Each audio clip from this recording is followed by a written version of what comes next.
Welcome back, folks, to Test Review. We are trying to verify that these two things are inverses. And if you have been following along this long and you haven't already subscribed and uh, hit that bell icon, what are you doing with your life? Go ahead and do that so you get all those notifications. It will just make your life so full. Anyway, so now we want to know if these are inverses. What in the world does an inverse mean? Okay, well, inverses are opposites. So like addition and subtraction, multiplication and division. One does something and then the other would undo it.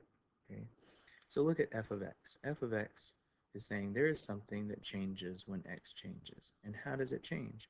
Well, let's say that x was 2. The function here, f of x, does something to that 2. It multiplies it by -5 and then subtracts 20.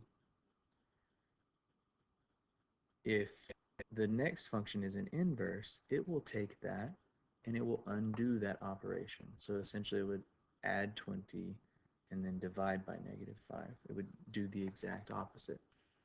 Okay? And so let's do, it says verify if they're, or see if they're inverses or not without composing. Okay, composing means putting one function inside the other. So it says don't do that yet. Okay, so what we would do is we'd find out what f of 2 is. And I just picked a number. 2 is not some crazy important number. It's just a number. You're going to try it. So if we put 2 in, think of this like um, you know, a process where you put in something and you get something out. If you put in a 2, you get out a -30. All right, so if g of x is an inverse, if we put -30 in there, then we should get out what? We should get back out what we started with. Just like if we did 2 plus 4, that gives us 6, right? Well, the opposite, 6, the opposite of adding 4 would be to subtract 4, because it gets us back to 2. Starting point, end point. They should be the same. So if g of x is an inverse of f of x, it'll get us to the same spot. Let's see if it does. Negative x, what is x? -30 plus 2 divided by 7. So -30 is 30 plus 2 is 32 divided by 7. This and this are not the same.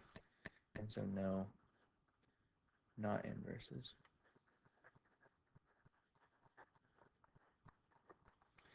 And you would do the same thing for number 50. And then we're supposed to verify using composition. And composition is where you put one function inside the other. And just to mix it up a little bit, I'm going to go over to number 50 if I can. So they're going to let me get over there.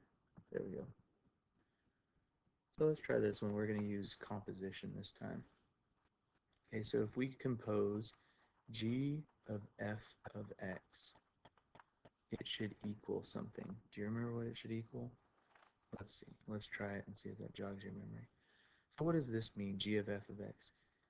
Remember that what's in the parentheses is what we plug in for the variable. So in g of x's equation, we're saying we're going to make f of x be the variable. -3x minus 2 is going to go in right there. So when we come to the x, in g of x's equation, we'll put -3x minus 2. And then we will simplify. So we'll distribute. So we get g of f of x is equal to, that would be x. -1/3 times -2 would be 2/3 minus 2/3. What's 2/3 minus 2/3? Nothing. So g of f of x equals x. So what does that mean? It means if we plug in x into f of x's equation, we get something out of it. And then if we plug in whatever we get out, we plug it into g of x's equation, we get x back. Now for them to be verified as inverses, the opposite or the other way has to be true also, g of f of x. So this time I'm going to take g of x, no, f of g of x. I'm going to take g of x and plug it into x in f of x's equation. Negative 3 times what? Negative 1/3 x minus 2/3 minus 2. Do a little distributing. Whoa, that was a bad line. Negative 3 times negative 1/3 is just 1x. Negative 3 times negative 2/3 is positive 2 minus 2. So that one simplifies to x as well, f of g of x. So yes, these are inverses. Real quick, I'll show you without composing that we could prove that same thing. So let's say we picked out a number like, what would be a good number?